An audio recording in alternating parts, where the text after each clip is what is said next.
Hm?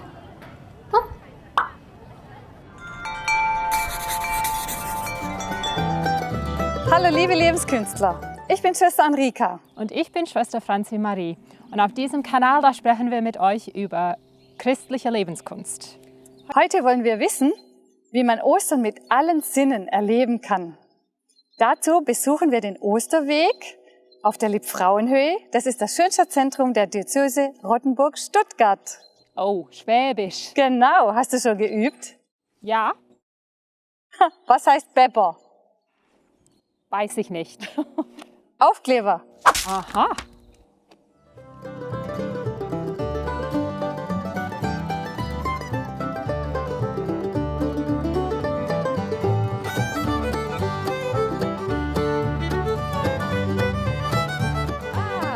Da seid ihr ja, das Osterweg-Team von der LH. Das ist die Schwester Annika, Schwester Dorina, Schwester Agneta und Schwester Brigitte. Und jetzt geht's los, oder? Wir bestücken jetzt die Stationen unseres Osterweges. Ah, super. Und wer erklärt uns das jetzt? Ich nicht. Okay, also du. Super. Okay, super. Schwester Agneta, also jetzt sind wir sehr gespannt auf diesen Osterweg. Erzähl uns doch mal, was ihr da genau geplant habt. Ja, unser großes Anliegen war, Ostern erfahrbar zu machen. Und im Moment ist ja Corona-Zeit, man kann keine Veranstaltungen haben, man kann auf diese Art und Weise nichts weitergeben. Darum einen Weg suchen, trotzdem Ostern erfahrbar zu machen. Darum draußen ein Osterweg mit verschiedenen Stationen, wo einfach jede Familie, jeder Besucher durchgehen kann, anschauen kann, was es gibt, Symbole hat zum Mitnehmen, wo man Ostern einfach ganz natürlich erfahren kann, wo man Ostern mit allen Sinnen erfahren kann. Und dabei kam uns die wunderbare Idee, man könnte Schaffell fühlen. Das ist für Kinder besonders schön. Ach, wie toll. Und aus diesem Schaffell fühlen wurde, es kommen 2 Mutterschafe und 3 Lämmle hier auf die Frauenhöhe. Und das ist jetzt die Sensation. Das Highlight. Und zwar nicht nur für kleine Besucher, auch für große Das glaube ich. und für Schwestern. Ach, das ist wirklich toll mit allen Sinnen. Also fühlen, riechen, schmecken, sehen, hören. Genau. So gibt es auch Osterlämmle zum Essen, zum Schmecken. Oh, das ist toll. Also ich bin echt gespannt, wenn wir das dann auch angucken jetzt dann mal. Wir gehen da mal durch und lassen uns das alles mal zeigen.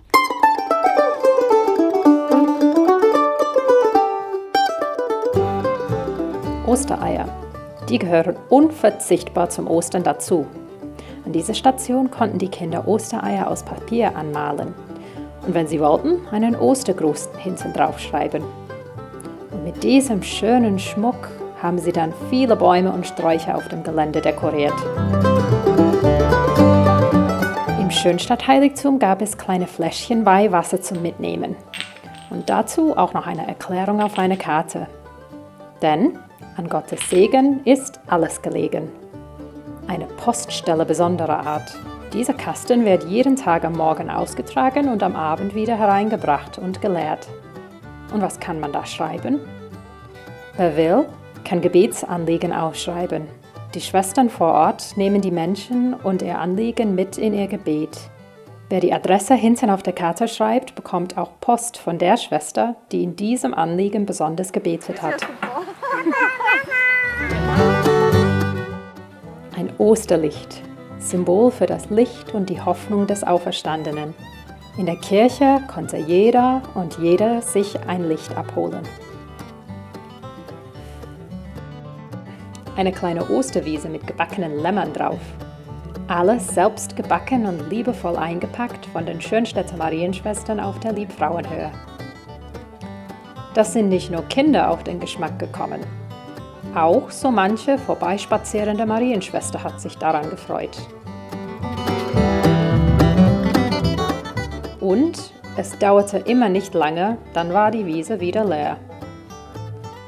Aber das Highlight des Weges: Osterlämmer in Natura.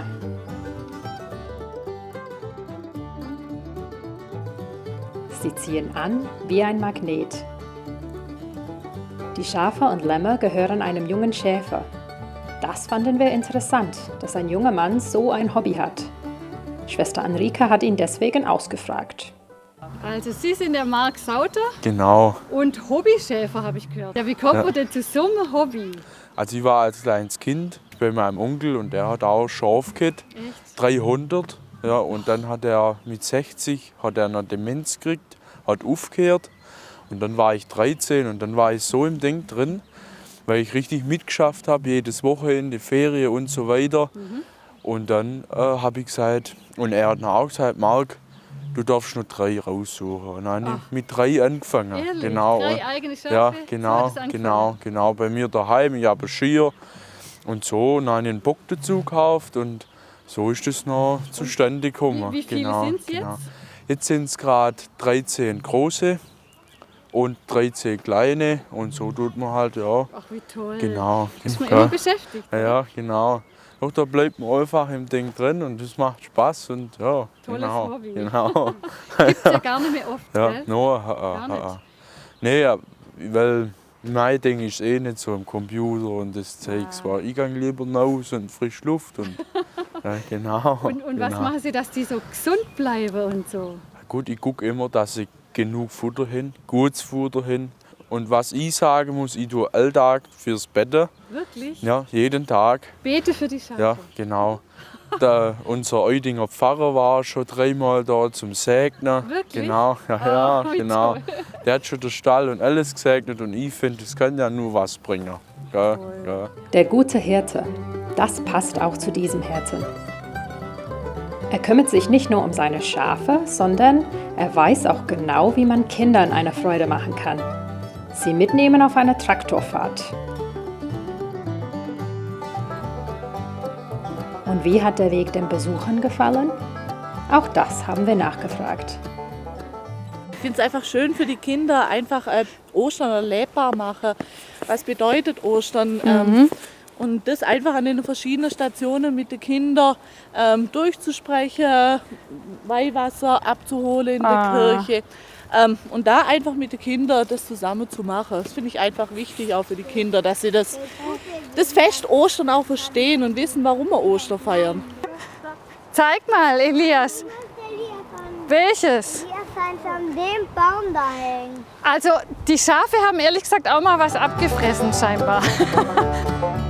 Mir persönlich hat am besten die Station in der Kapelle gefallen, mit dem Osterwasser und der Erzählung dazu. Ah, schön. Mit den Kindern dann auch zu begehen und zu erklären. Toll. Das Osterwasser. Ja, und der Papa ist auch dabei, gell? Der Papa ist auch dabei und der Opa. Und der Opa. Ja, dann fragen wir die auch noch, was ihnen gefallen hat, oder? Der Osterweg ist wunderschön. Man kann entspannend durchlaufen, kann das alles ganz toll in aller Ruhe genießen hier. Schöne Landschaft, nette Leute, wunderbare Sache. Also was ich ganz toll fand, war die Karte, wo man draufschreiben kann, im Briefkasten einwerfen, was man für eine Bitte hat, was einen vielleicht gerade bewegt zu der besonderen Zeit. Genau. Genau. Und einfach auch, dass die Kinder schöne Stationen haben gerade. Den Kindern das Ganze auch mal ein bisschen näher zu bringen, das Ganze. Einfach mal den Glauben an die Kinder zu geben, dass die Kinder einen gewissen Rückhalt haben, dass sie einfach wissen dürfen, sich auf jemanden zu verlassen hat, einfach auch. Und dann die Ostergeschichte einfach den Kindern ein bisschen näher beizubringen. Ist halt hier, sage ich mal, richtig schön. In den ganzen verschiedenen Stationen einfach, sage ich gerade mit dem Lämmle zum Beispiel dann, dass sie einfach ihre Gedanken auch mal draufschreiben dürfen, auf diese Karte zum Beispiel auch dann, ja. Dann mit dem Weihwasser. Einfach von der Taufe her auch dann zum Beispiel dann das Ganze mitzuerleben nochmal. Ja. Dann das Osterlicht, wie wir es auch schon gehabt haben, gerade, dass ja, Jesus wieder auferstanden ist. Du, ich bin auch ganz erfüllt von dem, was wir hier erlebt haben. Es hat sich wirklich gelohnt, hierher zu kommen.